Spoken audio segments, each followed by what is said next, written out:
Hi, I'm Midge Shoemaker, and today is day 8 of my doing 100 days of YouTube videos and focusing on doing things that I don't want to do, at least 2 things every day that I don't want to do that I know that are good for me. So, day 8. I'm all ready to I'm not going to quit, but there's that part of my brain that's like, I'm ready to quit. I don't want to keep doing this. This is just really hard. And today is just hard. I think all days are going to be hard, but it's never fun when I wake up with a migraine because sadly I'm not very good at taking care of myself, especially when I don't feel good.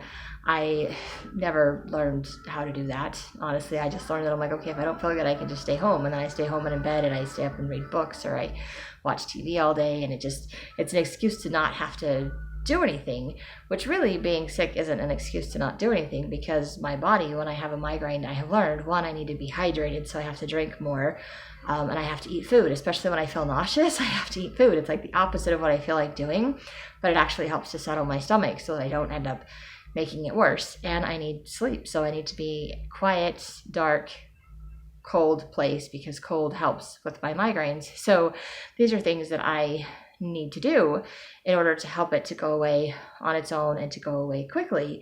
I, on the other hand, pretend that I don't have one and that watching TV or playing games on my phone isn't killing my head, which it does because it makes the pain worse and all of those other things. So then I can't do any of those things, or I have to find just the perfect position to lay in. I'm like, okay, now I just can't move. I can't move. I can't move. And I will stare at stuff or watch things because sometimes I can't sleep because my head hurts so bad I can't sleep. Which is also very frustrating when having a migraine. So I have to pay more attention to my body and do things much slower and take better care of myself. And I do the opposite where I try to push myself and do more things. And so when I have a migraine, anything I do on a day that I have a migraine is something I don't want to do. Like getting out of bed, which I already used that as an excuse yesterday. And it's not an excuse, it is my life. So I went to the temple, which I did not want to do. And they were talking about an upcoming fireside and needing people to sign up for a choir, and there was a place to go sign up. And I thought, okay, I don't really want to, but I should because maybe it would be good, to work on my singing voice and to be around people and to be socializing. So it's something I don't really want to do, but it's something I could do. Just add that to the list of all the other things that I'm doing, like I'm Wonder Woman and I'm amazing and I can do this. And so I was going to make that one of the things I don't want to do, but I'm going to do anyway. And I didn't do it. I completely forgot. And then I realized that, you know what, maybe that's one of those things, stupor of thoughts that they talk about, that God just makes you forget something because it's not really something that you need to be doing right now. So I'm like, it only came in my mind when they were talking about it, and I was like, okay, I'll make myself do this. And then I completely forgot about it the whole week because I mentioned it last week too, and I'm thinking about it today, and then completely forgot about it after I was out of that room and headed off to my first assignment, and my only thought was how the heck I was going to get through the day. And of course I'm sitting in the front, and every time people open the doors, the sun's like right in my face, and let me tell you, bright lights and migraines, they do not mix well at all. So did not want to be there, but I kept telling myself I was going to do this and I was not going to get sick at the temple, and I kept praying and going like, God help me, and it's like, and at one point I had this thought that God's like, I am helping you, what more do you want me to do? And I was like, I don't know. Like, make it go away, make the headache go away, make it all go away. It's like, I'm not going to take it away, but I am giving you the strength and the ability to be here and to do what you're required to do. And even when I was making mistakes, there was other people, and they just, acted like I didn't make a mistake and just let it go. And I was like, and then I apologized after, and they're like, oh no, it's no big deal, everybody has that happen, because I couldn't remember the words, or they just came out wrong, and I was like, oh, brain freezing on me and there's nothing coming out.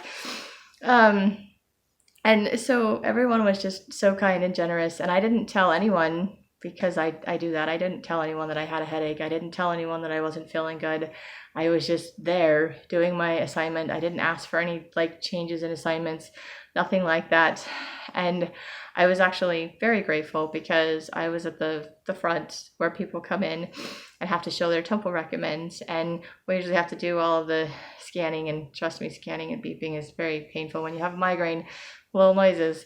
But other people got to do it. They were doing it themselves, and I just had to check to make sure that it popped up green and they're allowed to come in. So I was like, this is awesome. I'm like, I can do this. So I'm very grateful that it did that. Very grateful that I could do that. And then I had a question. Someone else that I was working with at the front where people come in was asking the same question. We were in a tricky situation and not really entirely sure what the rules were on it. So I think we bent the rules, not knowing we were bending the rules. And I I saw the temple president and I'm like, oh, I should ask him. But I didn't think about it until after it was already passed that I should ask him what the rules are. And then I had an opportunity to see him again and I could ask him, and I chickened out. I didn't do it. And I was like, oh, not very good. But then I was in the dressing room and I was changing, and someone else that had worked in the front came to our shift coordinator and asked her a whole bunch of questions about stuff at the front. And they were looking at me like, did you have this issue? And I was like, I didn't have this one, but I had this and whatever. And then when she was done asking her questions, I'm like, okay, I will ask my question. I will ask, this is the situation we had. This is what we did. What is the rule on this? And how do I handle it in the future? So of course, I had the rules wrong and we didn't necessarily do the right thing, but now I know what to do in the future. So I am grateful that now I know what to do in the future, and I didn't really want to ask because that's something that's really hard for me. I think growing up, I was always criticized for asking questions, or if I asked after I did something and I did it wrong, I would get in trouble. So I always felt guilty about stuff like that. So approaching authority figures or asking questions or admitting that I made a mistake just always, to me, it's just, I feel like I'm setting myself up for failure. I'm setting myself up for criticism. And sometimes it's just better to keep it to myself and nobody knows, except that keeping it to myself, then I just constantly feel guilty and ashamed of myself. And so I have to get it out. So again, it's one of those things I don't like to do. I didn't want to do, but I did because I was like, okay, I need to do this. And so I asked, and now I know, and I didn't get in any kind of trouble. And I was told, yeah, that's kind of a tricky situation, but this is the rule. And she even shared an experience where something similar happened, and it was a lot worse than what I had happened. And she's like, there really wasn't anything we could do about it, but this is the rule. So it's kind of an uncomfortable situation. And I was like, okay, so I'm grateful to know that I'm not the only one that had issues, and I'm grateful to know what the answer is and to know what to do in the future. So it just made me very grateful that I opened up and I asked the question, and very grateful to know that God was there and God was helping me and giving me the strength and the energy to do the things that I didn't want to do, because I knew that they were the right things for me to be doing, and because I was in the place I needed to be. So I could pretty much say it's a 4-hour shift. So for 4 hours, every time I had to switch or go somewhere else, I was like, I just don't want to do this. I just want to go home. I just whatever.